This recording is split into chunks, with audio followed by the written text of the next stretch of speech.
Bonjour à toutes et à tous et bienvenue sur la chaîne de la Team Entrepôt. On se retrouve aujourd'hui pour un nouveau match commenté entre deux gros decks de la DBT4 qui vient de sortir. D'un côté je joue Seraph Purelight, donc la nouvelle G4 pour prison, qui vous le verrez est assez terrifiante. Et de son côté Ilia va nous montrer l'étendue de la puissance de Bastion Prime, le nouveau grade 4 pour Bastion.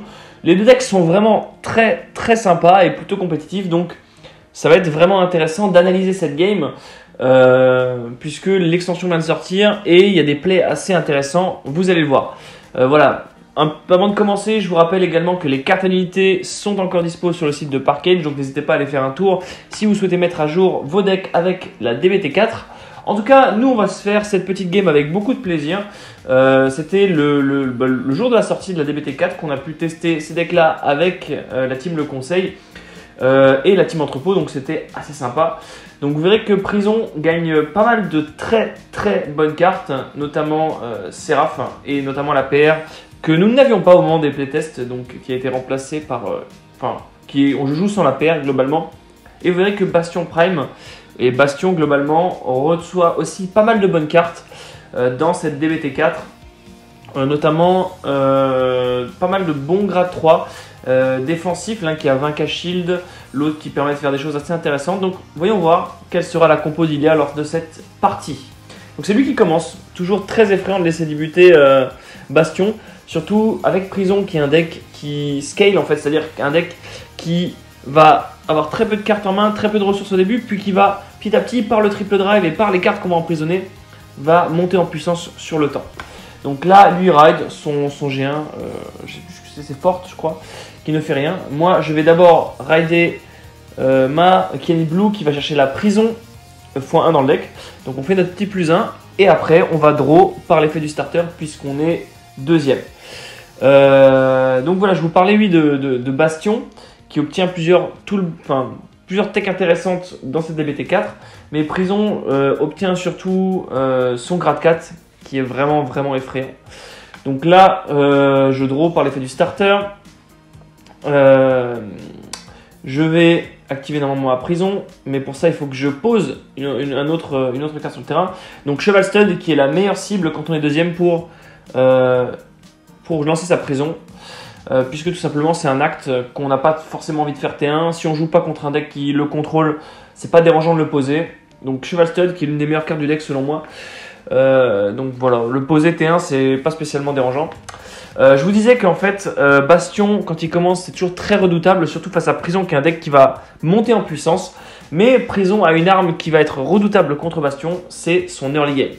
Là vous voyez que j'ai Bug Motor, mais je me réfléchis si j'ai envie de le commit ou pas. Bug Motor c'est assez intéressant de le poser T1 ou T2 en fonction de si vous êtes premier ou deuxième.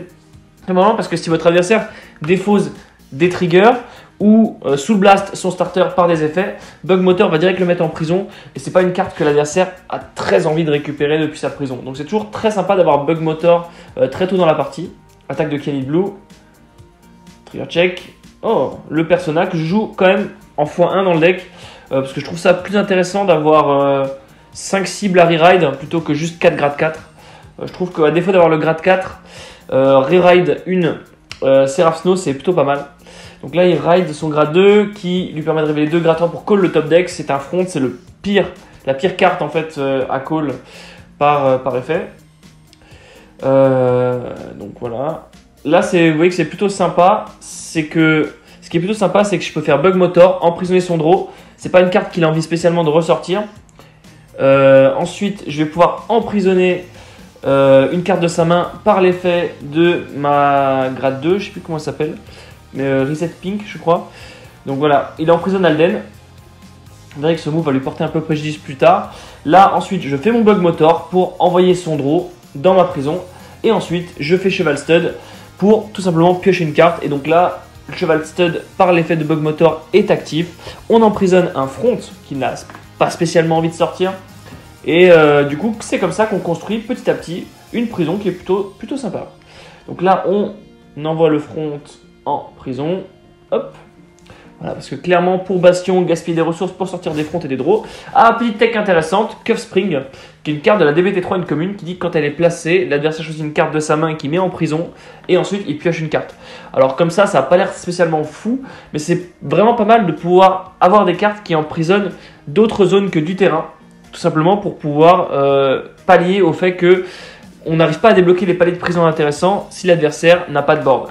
Et là, Cuff Spring, en fait, vous verrez que peu importe ce qu'il met en prison, en fait, on s'en bat un peu les couilles, puisque nous, tout ce qu'on veut, c'est augmenter notre prison pour pouvoir faire cheval stud en early et faire augmenter la taille de notre main ou débloquer nos pièces de combo plus rapidement. Notamment, je sais plus comment ça s'appelle, la triple rare de la DBT2 qui fait perdre de la puissance aux cartes qui sont call de la prison. Celle-là, on a vraiment envie de la toucher en early. Le drive check, c'est ma Derry Violette qui ne sera complètement inutile dans le match-up Bastion, puisqu'elle permet de se défendre que contre les cartes, que contre les attaques des grades 2 ou moins. Et du coup, face à Bastion qui attaque surtout avec ses grades 3, ça va être très inutile. Période turquoise, la carte qui permet de perdre de la puissance aux cartes qui sortent de prison.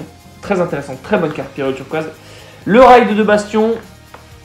Donc là, on va devoir subir un petit tour de Bastion grade 3. Il a mis son Alden dans la prison. Et vous voyez que en fait, le fait d'avoir mis Alden dans la prison, comme en fait, par la suite, il n'a pioché que des grades 4 ou des triggers, du coup, il n'a pas les 3 grades 3 pour faire l'effet de sa raidline. Et du coup, il perd un peu de CA, quoi. Donc Alden, toujours une bonne carte. CB2, Soul Blast 1, on call 1. Si on a call un grade 3, on draw 2. Avec Kornvuk, je crois, qui s'appelle une nouvelle triple rare de la DBT4, qu'on ne verra pas tout de suite en action. Voilà. Il va d'abord attendre un petit peu. Alden qui tape.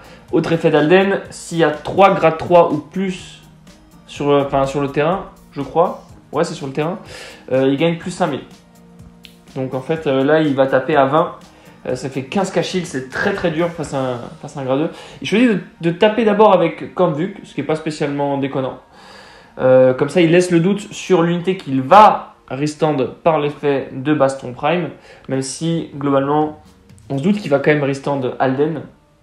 Et surtout, en fait, ça l'empêche de se faire troller sur un trigger def. Là, c'est très intéressant, puisqu'en fait, je ne peux pas juste intercept. Comme Bastion donne plus de 1000, il va falloir que je mette un 10k shield, et le heal me m'aide plutôt pas mal à rester à 2 et à défendre Bastion, puisque là je mets mon 15 pour no pass, je crois, c'est 15, non, c'est 2 passes. Bastion est actif, il a le personnel en main, et il a surtout la défausse pour Prime, et là il a ce nouveau G1, dont on verra les aptitudes par la suite, mais pour l'instant ça n'a pas grand impact. Donc il le défausse pour restand Alden qui va prendre 10 000. Et comme l'effet d'Alden de gagner 5000 n'est pas once par turn, ça va faire une giga colonne qui va certainement être prise, on va pas se mentir, on va passer à 3 tranquillement. Alors c'est 15, 35. 35 qui a dû être défendu par un front pour passer à 40 certainement. Donc ouais, rester à 2 face à Bastion Prime, pas une mauvaise idée. Donc défausse, au final vous ne voyez pas mais j'ai défaussé mon persona, puisque j'ai le grade 4 dans la main.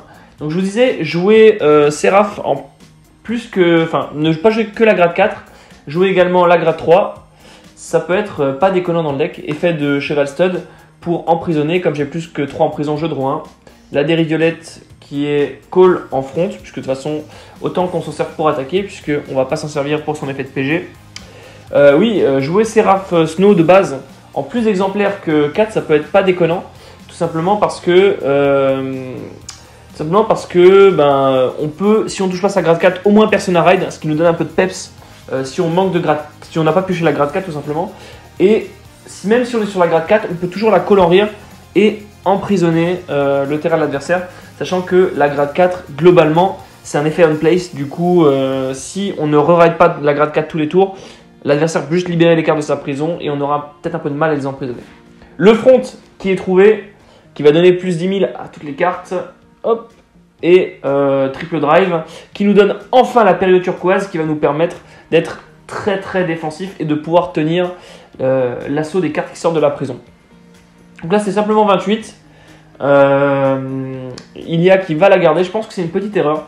Quand tu sais que tu joues contre Seraph c'est toujours bien de vider sa prison le tour d'avant. Donc là, il aurait pu justement utiliser ce CB en plus pour vider totalement sa prison. Parce que vous verrez que Séraph, ça fait du sale. Ça fait vraiment du sale. Bon, après, avec un CB et 2 de soul, voilà, on peut globalement faire des choses assez intéressantes. Même si Bastion va peut-être nécessiter, pour activer son effet, de soul blast un Bastion ou défausser un Bastion.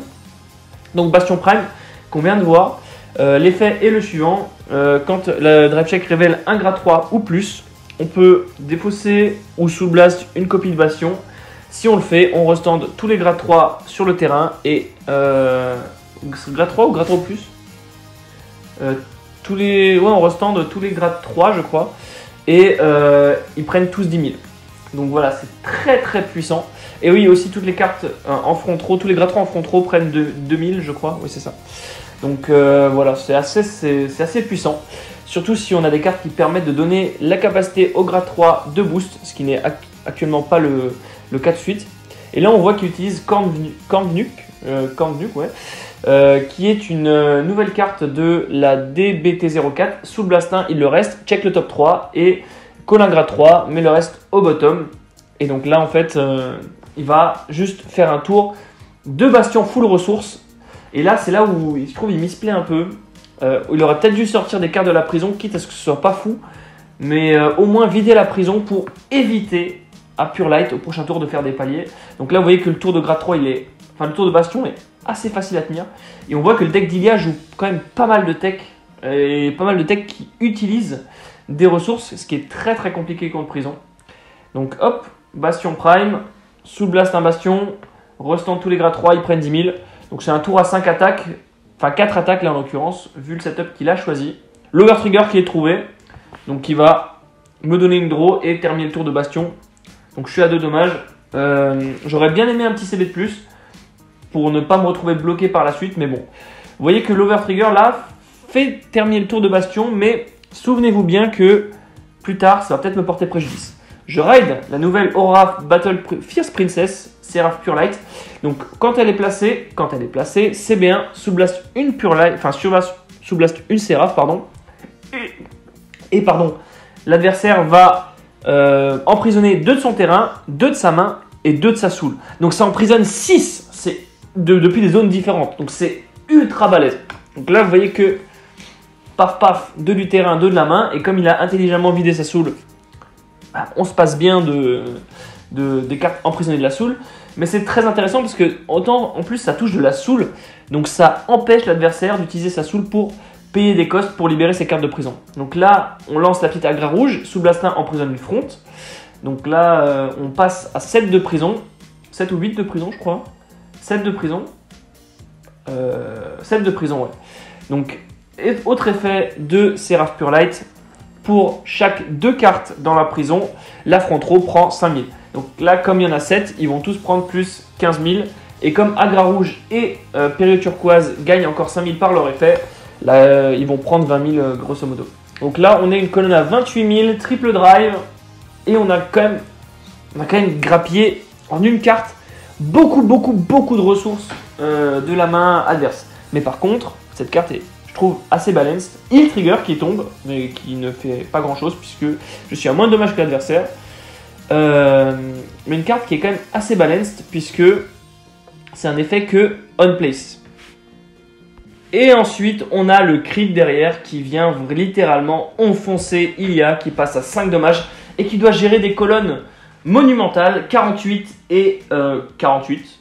48 et 48. Donc c'est grosso modo très fort, surtout avec juste tout ça généré par Séraph Pure Light. Mais voilà, après le problème de ce deck, c'est que comme c'est un effet on place, si jamais là il arrive à libérer toute sa prison et que l'adversaire, le joueur Séraph, ne parvient pas à re-ride une Séraph Pure Light, là le deck va perdre beaucoup de peps. Et Bastion a la capacité, a les armes pour faire ça. Si le joueur Bastion décide de jouer par exemple, j'ai oublié le G3 là qui va en soul pour donner plus 10 000 à une autre carte, il peut assez facilement libérer sa prison et mettre très en difficulté un joueur Seraph. Donc voilà, il y a des armes, il y a pas mal d'armes pour Bastion pour transcender ce match-up. Mais là en l'occurrence il a les appâts, il a beaucoup de cartes qui vont demander de la ressource. Donc là il va utiliser ses 2 CB, vous voyez qu'il passe à 5 CB utilisés, donc il va consommer tous ces CB. Toutes les cartes vont prendre -5 par l'effet de période turquoise. Et en fait la seule chose qui lui reste à faire maintenant c'est tout simplement temporiser. C'est-à-dire que vous le savez, puisque vous avez vu ma main juste avant, j'ai l'autre Seraph en main. Donc j'ai une autre Seraph Pure Light. Donc tout ce qui lui reste à faire maintenant c'est taper mes rires en fait. Tout simplement pour, comme dit, temporiser la game. Attendre peut-être son overtrigger qui va le remettre bien au niveau de la main. Ou attendre de pouvoir faire vraiment un gros tour. Et vous voyez que ça va pas mal calmer le deck. Donc là il tape d'abord avec son premier G3 à 10 sur Agra rouge. Encore une fois à 10 sur Agra rouge. Ensuite, on tape avec Bastion Prime sur Pério turquoise. Ce qui n'est pas déconnant, un Pério turquoise, c'est pas une carte qu'on a envie de laisser sur le board. Le front qui est trouvé, qui va venir compenser le power down généré par Pério turquoise. Donc là, toutes les cartes vont prendre 5000 au lieu d'avoir pris moins 5000. Donc voilà. Deuxième check, un heal pourrait le remettre bien. Donc ça, c'est un G1 qui est considéré comme un grade 3 sur le board. Et ce nouveau G1 qui dit que on la défausse et quand il drive check, on renvoie toute la front 3 adverse sous le deck. Donc vous voyez que là il vient de me dégommer en faisant ça un intercept à 15k shield et il n'est pas obligé de faire l'effet de Bastion Prime s'il n'a pas envie de me donner le CV. Donc c'est ce qu'il fait. Donc vous voyez que là j'ai un truc genre je dois avoir 3 cartes en prison. Donc c'est juste plus 10 000 sur la front, juste plus 10 000 sur la front, l'équivalent du Person Ride. Excusez-moi. Mais vous voyez que là, sans CB et sans possibilité d'emprisonner avec via des sous-blasts, là on passe un gros tour, un tour un peu plus calme on va dire. Donc là il va peut-être pouvoir tenir ce tour, puisque les unités en front ne prennent que 5000 et Pério turquoise va gagner 5000 par son propre effet parce qu'il y a plus que 2 cartes en prison. Donc là on est sur un tour, il a très bien temporisé. Il a sorti ses cartes de prison. Pério turquoise leur a fait perdre du malus sur un tour. Mais là, s'il arrive à tenir ce tour-là, qui est assez calme, le tour d'après, il profitera de ses unités à leur plein potentiel. Et il pourra du coup revenir. Ce nouveau grade 3 qui est assez intéressant, qui est un 20k shield pour Bastion. Le draw, les nouveaux draws à plus 5000 de shield qui sont aussi très intéressants. Et donc là, c'est 2 colonnes. Là, alors on tape avec la première en premier, enfin la plus grosse en premier. 33 sur 23, tout simplement parce que s'il a un PG, il va devoir défausser. Et il le prend. Et c'est un heal qui lui permet de rester vivant dans cette game. Oui, je disais, je tape d'abord avec la plus forte en premier, tout simplement. S'il a un PG, c'est très intéressant de taper avec les plus fortes en premier. Comme ça, il est obligé de défausser une carte, ça le force à défausser une carte. Et comme je sais qu'il a eu un 20k shield via son drive check, je m'en fous de taper avec la 28 d'abord, je sais que ça aurait été le 20k shield. Et après peut-être une PG sans discard ou des choses comme ça. Donc voilà, je préfère taper avec la plus forte d'abord. Et comme Bastion c'est souvent des grades 3 ou des triggers, demander 10k shield ou demander 15k shield c'est quasiment pareil en fait. Donc voilà, surtout qu'il a 2 draws qui sont emprisonnés dans la prison. Donc c'est le grade 1 qui l'a drive check le tour d'avant. Comme c'est Bastion, c'est considéré comme un grade 3 et il gagne plus 5000 et donc c'est un boost aussi. Ce qui va être très intéressant pour son tour. Là, il n'a pas besoin de libérer de la prison, je l'aurais quand même fait pour limiter l'impact d'une potentielle Seraph Pure Light au tour d'après. Mais on va voir ce que ça donne. Alors toujours, quand vous jouez contre un match-up comme prison, toujours libérer votre prison au maximum. Toujours calculer comment optimiser vos coups pour vider la prison au maximum avant que Seraph Pure Light tombe. C'est très très important dans ce match-up. Donc là, on voit que ça va être 2 petites attaques. Donc 15, et celle-là va être un peu plus grosse, mais 15. C'est bizarre pourquoi j'ai pas intercept là sur celle-là. C'est bizarre. Donc j'aurais peut-être pu intercept, ou alors peut-être que je suis en dash d'attaquant, où je vais absolument garder mes attaquants. Non, parce que j'ai drive check des cartes très intéressantes tout avant. Front qui va venir m'aider à défendre et mes attaquants et à tenir ce tour de Bastion Prime. L'Overtrigger qui est toujours pas tombé d'ailleurs, qui peut quand même, l'Overtrigger peut vraiment venir dynamiser ou retourner cette game, puisque elle peut donner à mon adversaire la main pour se défendre. Là, le front plus le 5 à shield qui dit no pass, je crois. 43-48, oui, donc c'est du no pass. Donc Draw Trigger, qui est pas mal, qui va redonner un peu d'air à Ilia. Grade 3 qui active Bastion, et le deuxième Draw Trigger qui lui redonne de la main pour potentiellement tenir le tour de la prochaine Snow qui arrive. Même si je pense qu'il aurait aimé un heal là pour revenir un peu, pour avoir un peu d'air au niveau des dommages. Le Bastion qui est défaussé depuis la main pour l'effet de Bastion Prime. Et là, on a des colonnes qui sont quand même très intéressantes. 35 et de l'autre côté, c'est beaucoup, 55, un truc quelque chose comme ça. 23, 33, 35, 35 et 15, 50, 58. Donc ça c'est pris hein, sans souci. Hein. 58 crit 1, c'est pris sans problème. Et maintenant, on va assister au re-ride de la deuxième Séraph. Donc CB Soul Blast. Je crois qu'il y a 2 ou 3 en prison là actuellement. Donc il va emprisonner à nouveau 2 cartes de son terrain, 2 cartes de sa main et 0 carte de sa soul puisqu'il n'en a plus. Mais voilà, le moins 2 en main va faire quand même extrêmement mal, même malgré les deux draws au def. Donc c'est 0 K-Shield qui sont emprisonnés depuis la main, mais tout de même des cartes très intéressantes. Ilia qui va emprisonner donc 4, ce qui monte la prison à 7 je crois. Ensuite on a toujours Cheval Stud qui peut emprisonner encore une carte sur son terrain. Donc on va compter la prison. 7 en prison. Donc hop. On va ensuite activer Cheval Stud je crois. Qui va... d'abord Agra Rouge, Soul Blast 1 emprisonne, ce qui passe la prison à 8. Donc là, on tape quand même des power-ups qui sont assez intéressants. On fait Cheval qui passe à 9. Et on va flex, je crois, avec Spring Cuff qui va lui faire mettre une carte en prison pour piocher 1. Ce qui passe la prison à 10. Et là, ce qui est très intéressant avec Seraph Pure Light, c'est quand la prison passe à 10, toute la front row prend crit plus 1. Donc 10, la front row va prendre 25k puissance et crit plus 1. Et donc là, vous voyez que même un heal au 6ème, même son over trigger ne lui suffit plus. Il lui faut over trigger plus heal. Et donc là, vous voyez que le finish est quand même assez terrifiant. On a des colonnes qui vont taper extrêmement fort. Puisque en plus les cartes prennent Pure Turquoise et Agra Rouge prennent 5 par leur propre effet. Donc là, on est sur du 38 critical 2. 38 crit 2. Et de l'autre côté, c'est 48 de chaque côté, 48 crit 2 de chaque côté. Donc sans trigger, c'est 38, 48, 48 crit 2 toutes. Avec du grattage de main adverse, avec du grattage de ressources. Donc là, c'est le no-guard et c'est normalement la fin de la partie. Donc voilà.